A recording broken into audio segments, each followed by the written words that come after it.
I want to tell everybody a little bit about myself before I start with the clinic. I've been playing drums for about 8 years now. I started studying right here at Piero's with teacher Tom Cavalucci.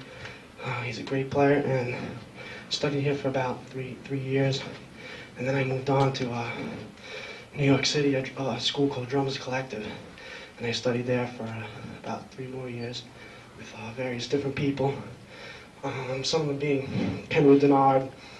He played with Manhattan Transfer and Sting. A lot of people know Sting.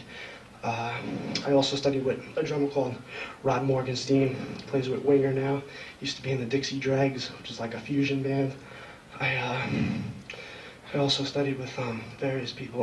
Pete Zeldman played with Steve Vai on Steve Vai's solo album, Flexible. So I am schooled. Right now I'm at Jersey City State College, studying with Nick Serrato, who plays in Cats, and he also does some work with the Philharmonic, New York Philharmonic. Anyway, first I want to find out how many people actually play drums. And there's a lot of people that don't play. I see you play. All right.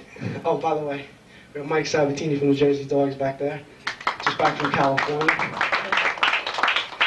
Anyway. I'd like to talk a little bit about drums, some basic stuff for the people that don't play. Okay, a lot of people ask me, first off, you know, what do we really need? I mean, I want to take lessons, but I don't want to go out and buy a drum set. You know, it's like a real expensive type thing to get into. Well, basically, you really don't need a drum set to begin, okay? All you really need is a pad, and I have a pad right in front of me, so it happens. Anyway, you basically need a pad, and you need a pair of sticks, and a book, and a teacher. And a lot of people don't really study, and I feel it's very important to take lessons to learn how to read, and also to develop other aspects of drumming, such as rudiments, and many other different things. Basically, I'd like to go over some real basic things now, and a lot of people who don't play maybe can learn a little bit of this from this, and a lot of people who do play maybe are playing incorrectly. And first thing I'd like to discuss is proper stick holding. Okay, basically there are two different types of grips when you're playing drums. There's traditional grip and a match grip. And this being traditional grip, which is used by a lot of jazz type people and a little softer music, and it's the older way, okay? And now a lot of drummers have adapted to what they call match grip, or where both hands are turned over like this. And I'd like to explain a little bit about match grip. There's this is called your fulcrum point between these two fingers here. Okay, so this is where the only point of which there's going to be tension on the stick. A lot of drummers will tighten up over here and use these fingers as gripping point. It's really not. This is where the fulcrum is. This is where the main gripping point is. These other three fingers are just used for bumpers. Okay? They're basically just bumpers. Now, match grip, both of the hands are doing the same motion. What a lot of times when I see people playing when they first come is they're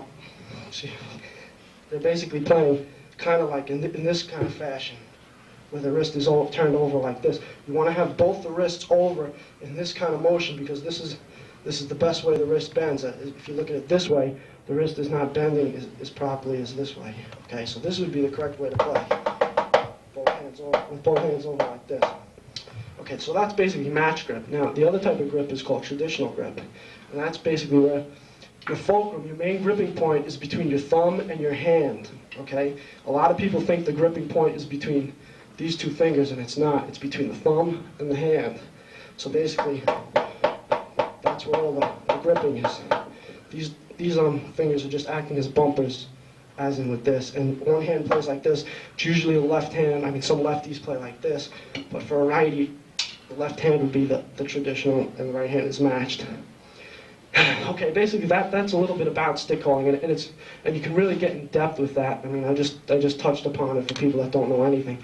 And there's really a lot of different finger techniques and different movements of the wrist and arm in combination with the fingers that you can really get involved with. The next thing I'd like to talk about a little bit is something called rudiments. Okay, a lot of people play drums and they've never taken lessons, and they learn their rudiments on their own, but they really don't study the rudiments. And what the rudiments really are is they're the fundamentals of drumming. I'm going to turn that snare off. Anyway, I'm going to bring that up. Yeah, because I want to use the snare drum for the rudiment part. Mike, do you want me to give out any of those papers? Yeah, I'm going to do that too. See the paper? Oh, yeah, they're right here.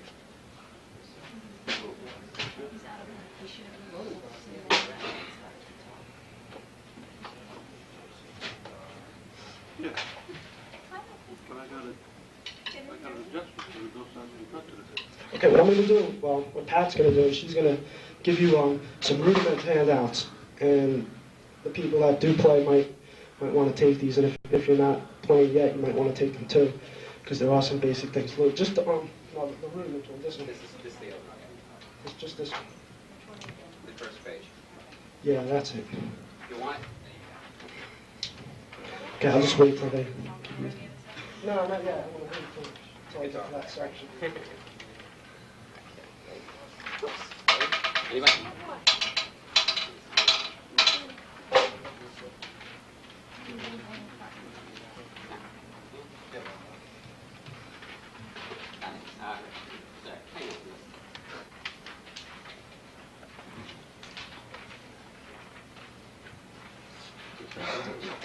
The last big one? Take one at a time. Oh, give me a go.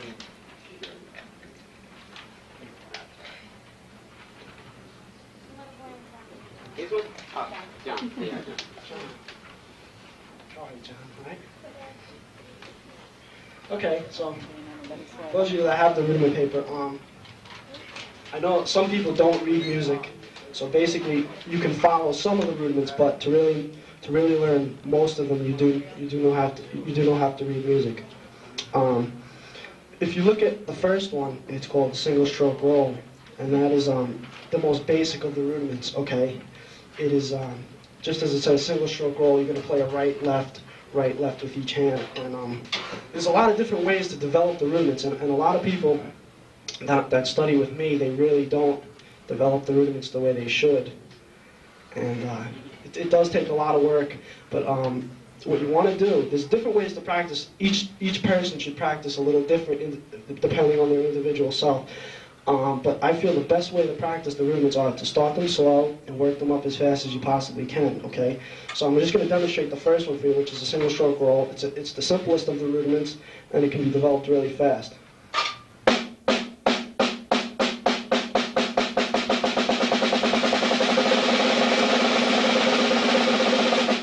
Okay, that's basically, you can get it really fast. I mean, people have it a lot faster than mine too, so.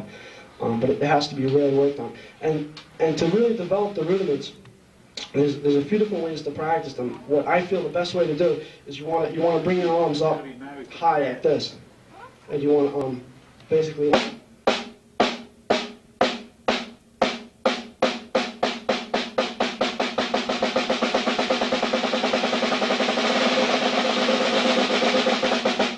go for power and cleanness and speed also as well.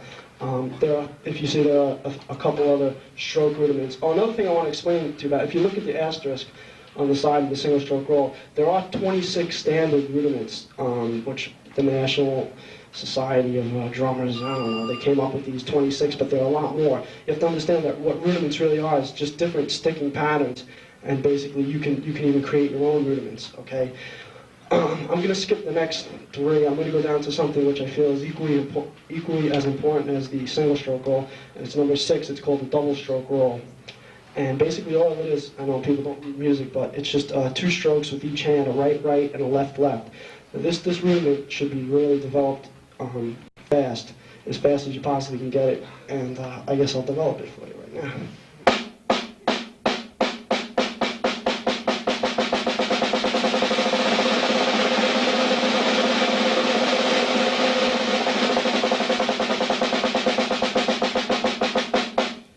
If you noticed, this rudiment is a very open rudiment. It often gets confused with something that is called a buzz roll or a concert roll, which is something like this. They kind of sound close, but if you see that the double stroke is much more open and much more predominant.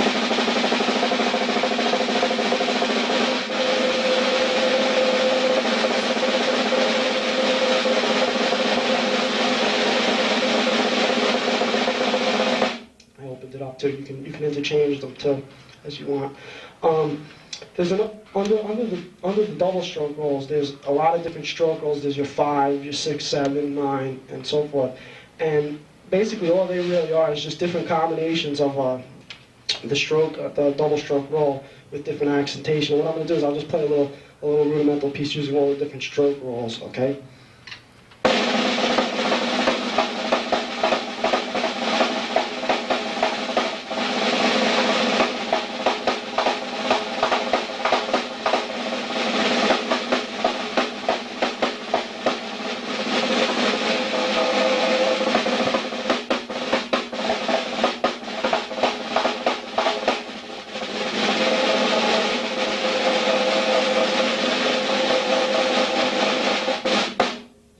You could use dynamics and different accents too with these. Okay, so I'm going to go to the next part of the rudiment section, which is the diddle rudiments. And they start off with the paradiddle, which is the most basic of those rudiments. And it moves on to the double paradiddle and the triple paradiddle. And if you look at the sticking, it's basically a single stroke and a double stroke. And it's just a combination, because from the single and double, pretty much all the other rudiments come. Okay, so I'm just going to demonstrate the paradiddle for you.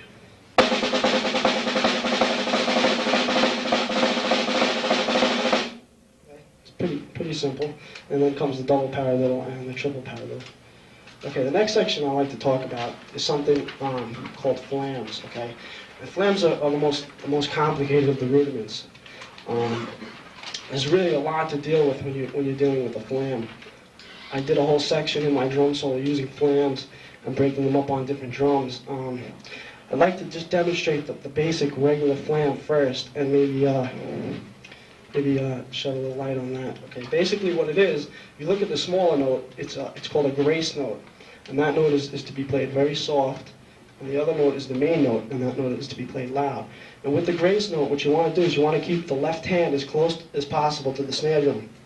Okay, so you're going to get this. Just a right-handed flam, and this is a left-handed flam. You can alternate them too.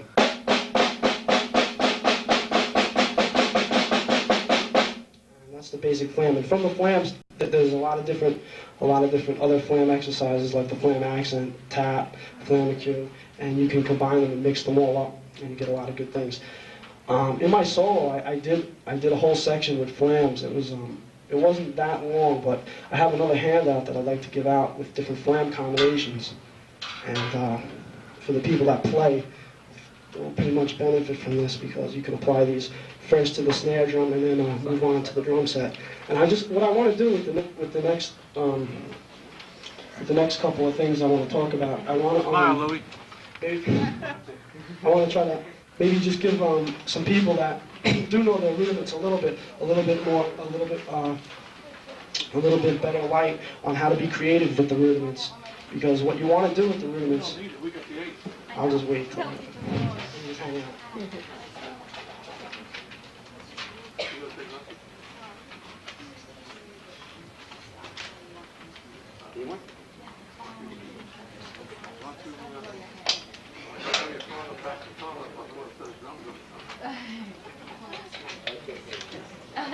Oh, I didn't see you.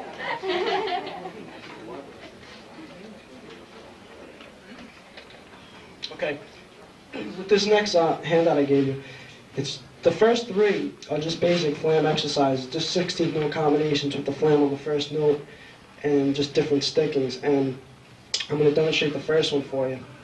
I'll do it a little slower with this mic.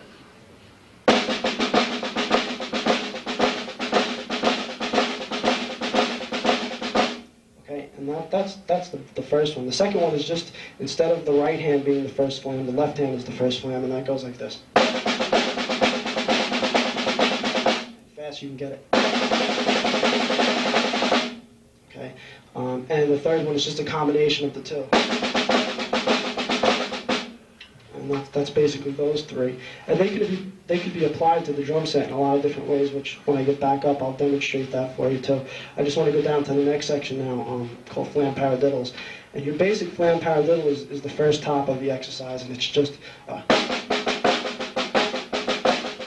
that's basically what that is, and it's just the accent on the first note. And by moving the accent to different areas of the 16th notes, you can get different effects from it, and it's something that you can do on the drum set and break things up around the drum. So I'll just play the whole section for you.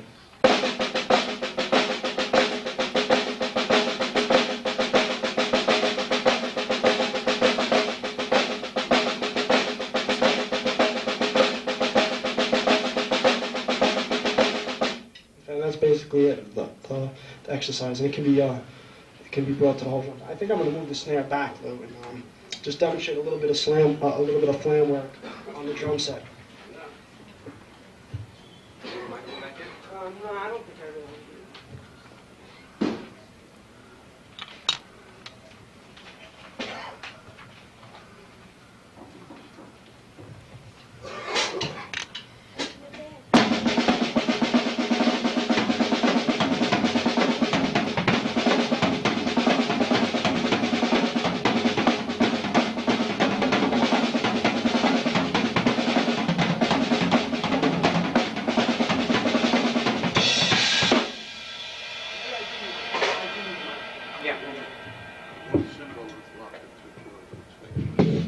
So eventually what you want to do, these exercises are really helpful because eventually what's going to happen is, in conjunction with the rudiments, like your flam accents and your taps, you'll be able to start applying the different exercises to the set. Like, if you look at the first one, it's just the flam on the 16th. I'm going to break them up between the snare and the middle tom.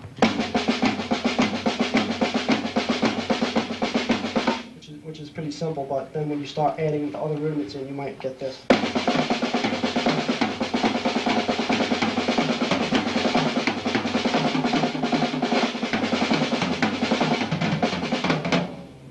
Break them up in many different ways around the drum set. I'd like to go back to something. I'm going to give another handout out too on single stroke combinations, 16-note combinations. Single beat combinations? Yeah. Single beat combinations. You can give out that and the 16th note too. And the 16th note? Yeah, give them both out. All right.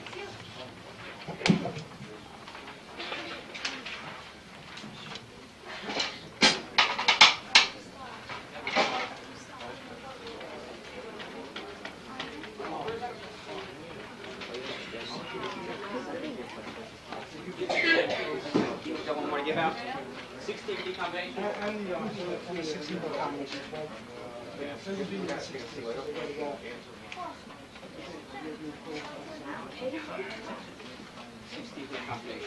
Yes, thank you. Smile, Pat. Okay, these go together.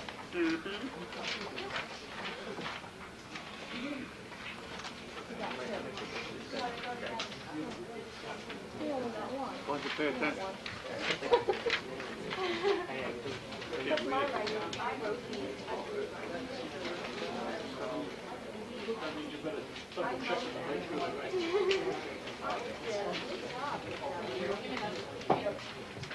No, you just better watch. Okay, what I'd like to talk about now is another thing that I did in the solo, which is I made use of 16-note combinations. If you look at, I gave two out now. One is single beat combinations, and one is 16-note combinations. Basically, the one that's a single beat combinations is just different stickings, much like the rudiments, but they're really not rudiments. And they're just, you want to use these as exercises on the snare drum itself to develop your coordination between your hands as you would with the rudiments. But eventually what you want to do is you might want to take these and be a little creative and break them up amongst the drums. And if you look at the 16-note combinations I gave you, I just took an example, which isn't on this page, that I kind of wrote myself from using this book. And it's just a right, left, left, right, left, right, left, left. I'll just demonstrate that on the snare alone.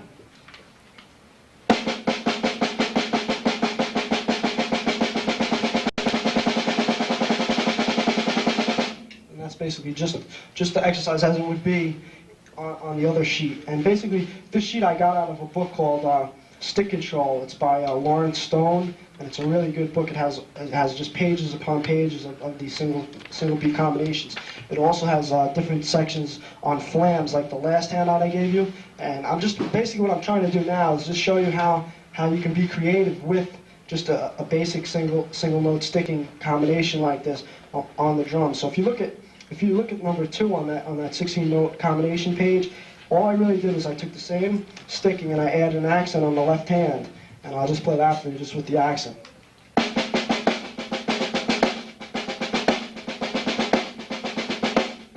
And basically by accenting that left hand, if you were to put that in a rhythmical context, which I'm going to do next, it gives it that 2 and 4 backbeat on the snare drum kind of feel. I'm going to break it up. If you look at number 3, what I did was I broke it up between the first tom or any of the toms and the snare drum, and I'm going to do that now for you. And if you notice, the bracketed notes are called grace notes. You want to play them really soft, and the other notes you want to play fairly loud, except for the accent note. You really want to play that loud. So I'm just going to demonstrate this now for you.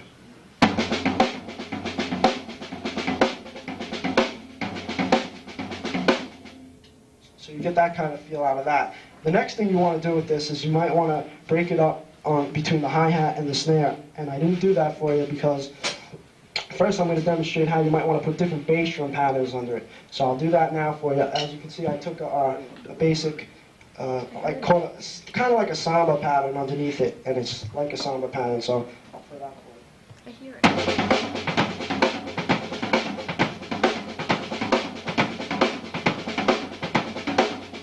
And that's just that. And what I'm really trying to get across to you is how you can be creative with just something as basic as this. And if you break them up among the drums, it can just really turn out good.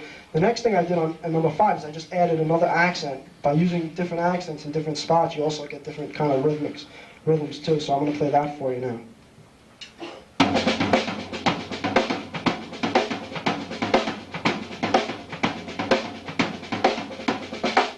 Basically almost sounds the same, just that little accent changes it a little bit.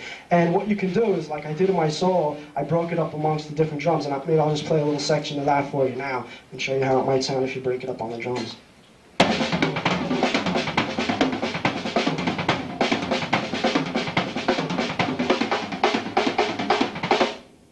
I just added a little extra at the end there. But okay, so the next thing I want to talk about is what's left? Oh, I got one more handout for you. Sorry about this.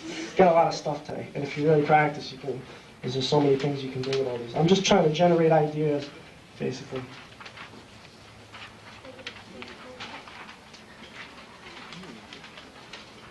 The next thing I've given out is something that I learned from Rob Morgenstein when I studied with him, and he's got a whole book out about it, and it's called Filling in the Holes. I call it Rolling Left Hand, and what you're trying to do is you're trying to take a basic rock beat, and you're trying to fill in the gaps with the left hand. And I don't. I don't know.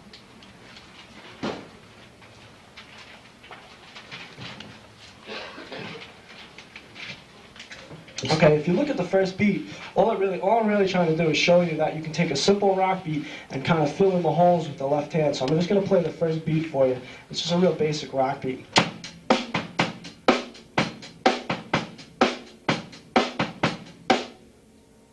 What you want to do next to develop this is you might want to break up a single stroke sticking between your hi-hat and your snare drum. Again, the bracketed notes being grace notes, you want to play them kind of soft. So I'm just going to demonstrate the second one for you.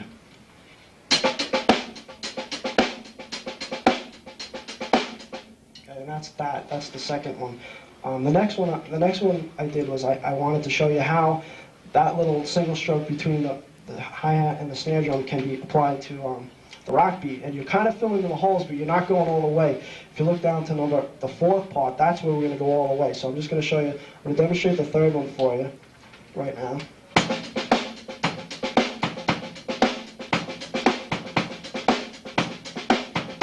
So I just took that basic rock beat, I went from a basic beat, and I added the left hand and gave it a little more spice to it.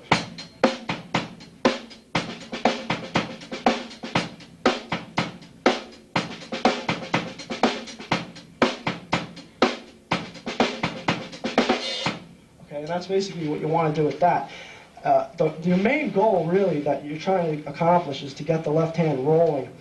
And what I'm going to do now is I'm going to show you how you want to do that. First of all, you're going to just take regular 16th note triplets and break them up between the hi-hat and the snare drum, bracketed notes being grace notes again, and I'll do that for you now.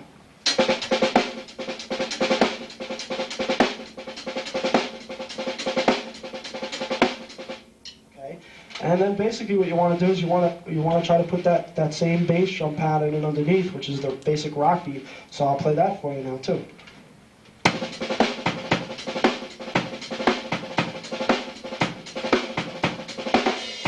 Okay, and you can do a lot of different things with this, like maybe I'll just demonstrate a little bit with using some other drums too.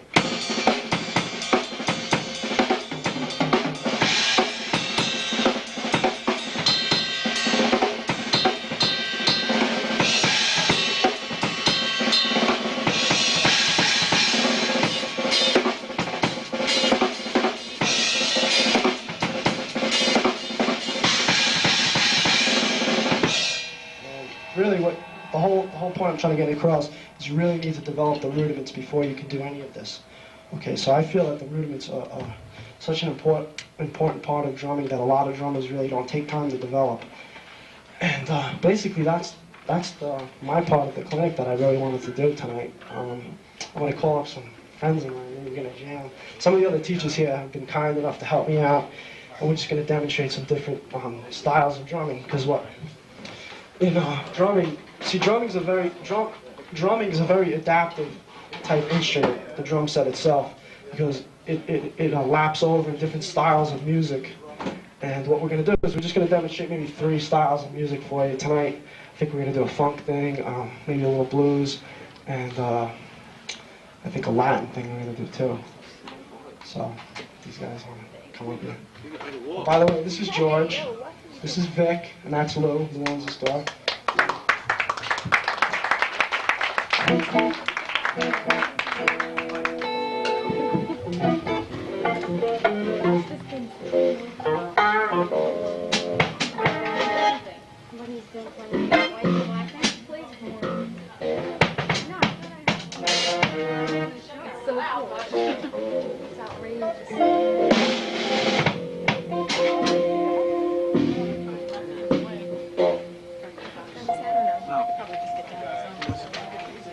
No, it's okay. It's all right. He wants to, well, he's taking a No, picture. it's No, it's okay. Good, Yeah, sit, right I'll here. move. No, I'll I'm fine on move. the floor. Honey, isn't it cute? Who, Louis? Can you hear me? No, Michael. Wow, what do you got? When did he get those? The name?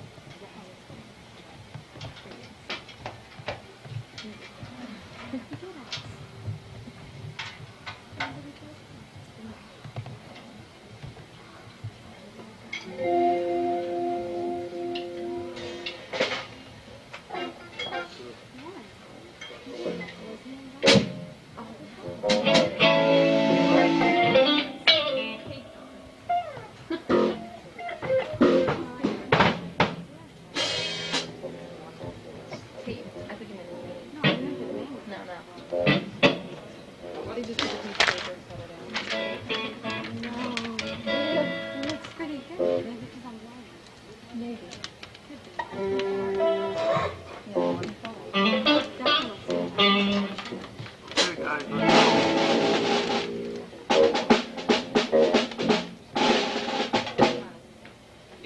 let's Get jammy.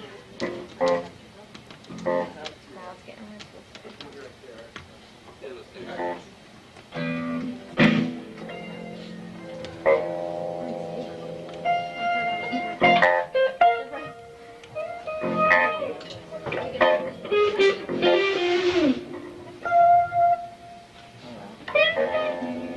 Yeah. Count up 30. 1, 2, 3.